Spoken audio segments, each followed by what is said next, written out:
Welcome to the No Guilt Fangirls Podcast, where liking what you like is never a bad thing. Here's your host and head fangirl in charge, Patty Holiday. Hey y'all, I'm your host and head fangirl in charge, Patty Holiday. Welcome to the No Guilt Fangirls Podcast. If you're new here or haven't had a moment to leave that 5-star rating or a review, I would so appreciate you doing that.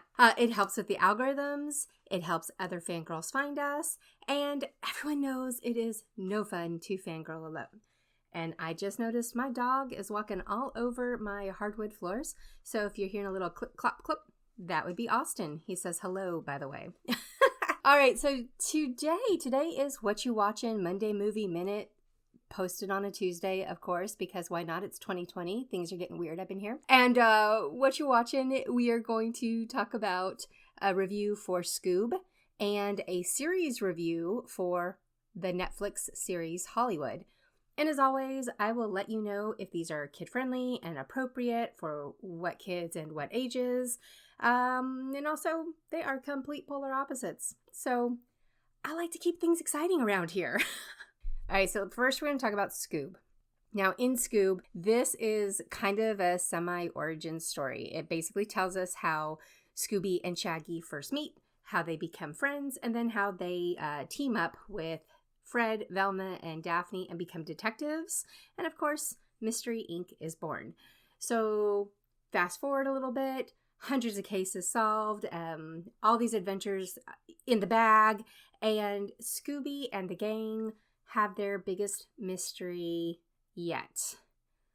There is a whole big plot going on, and Scoob is in danger, and he's at the middle of it.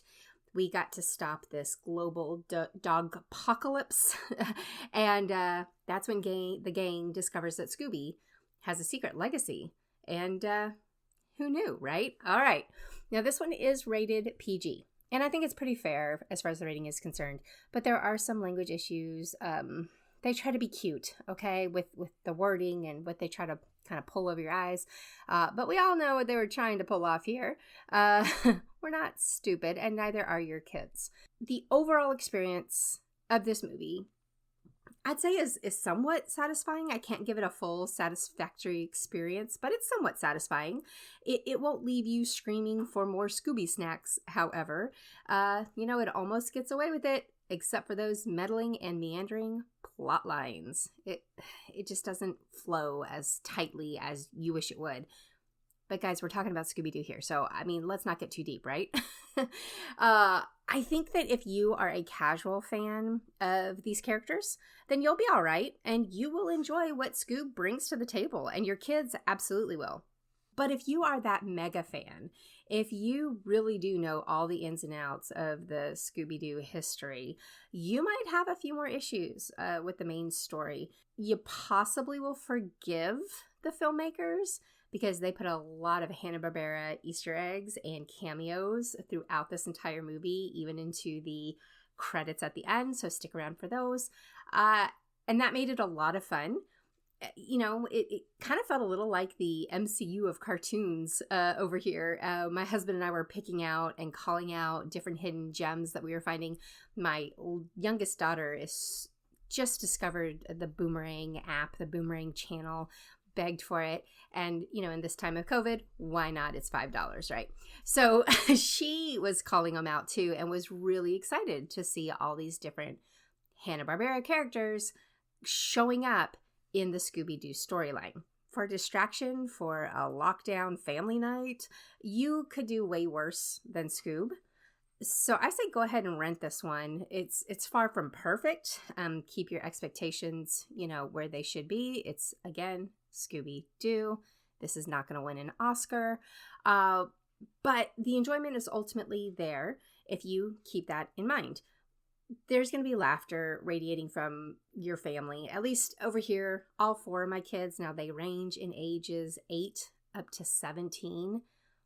They all had a good time with this one and sat and watched the entire thing, which if you're like me and you have teens, getting them to actually sit still and watch something as a family that even their little baby sister can enjoy can be a challenge.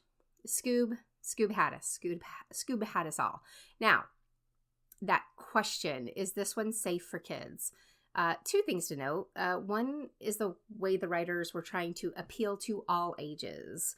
There's no actual curse words being said, but there's a running gag about Dick Dastardly's name. Yes, there's a dick joke in Scoob. And dropping the F-bombs. They're supposed to be Falcon bombs, not the F-bomb that we're thinking of. They're there. They got the laughs that were, they were aiming for, but was it necessary? Was it something we really needed? Okay, so keep that in mind. But for the most part, this is definitely something that kids of most age and very appropriate. Like I said, you could do so much worse. Speaking of worse for your family, on the other end of the spectrum is Hollywood. Now, this is a series on Netflix, and it is totally bingeable if it grabs your attention. This is about post-World War II Hollywood, so the golden age of Hollywood, back when the glitz, the glam were truly the glitz and the glam. Ambitious group of actors, filmmakers, writers. They're doing pretty much anything to make their showbiz dreams come true. And I can honestly see this one landing somewhere in the middle for a lot of people.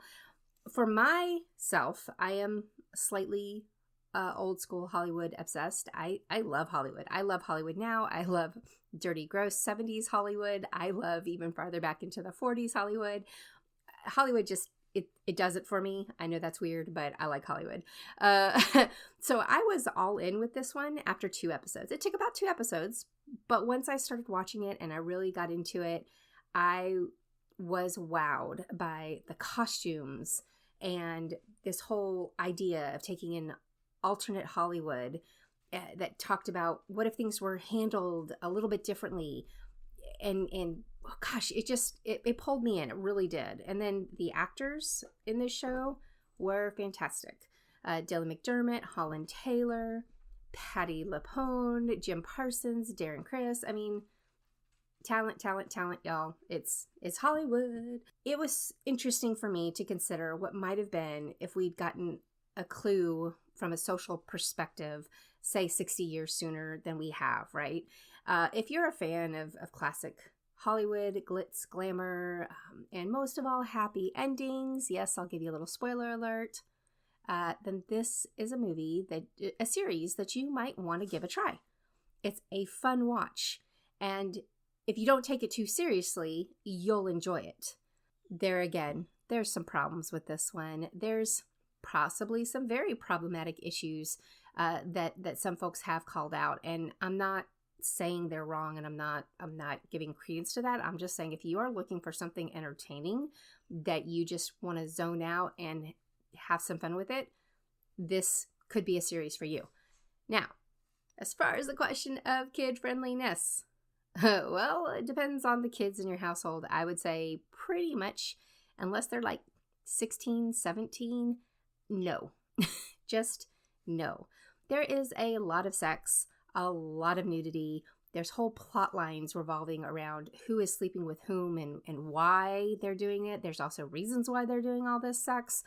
Netflix is not afraid to give a full frontal either, or 10. I mean, there's a lot of it, okay? There's language, the subject matter, such as suicide, prostitution, affairs, the casting couch. I mean, it's Hollywood, baby, right? A mature teen, well into high school is probably as far as I'd go for this one, but I'm also not over here advocating or suggesting it for teenagers. I think it's a pretty adult kind of show. Well, that is what we are watching over here. I want to hear what you're watching, so find me on Twitter @NoGuiltLife. Let me know. And come back and fangirl with us again real soon.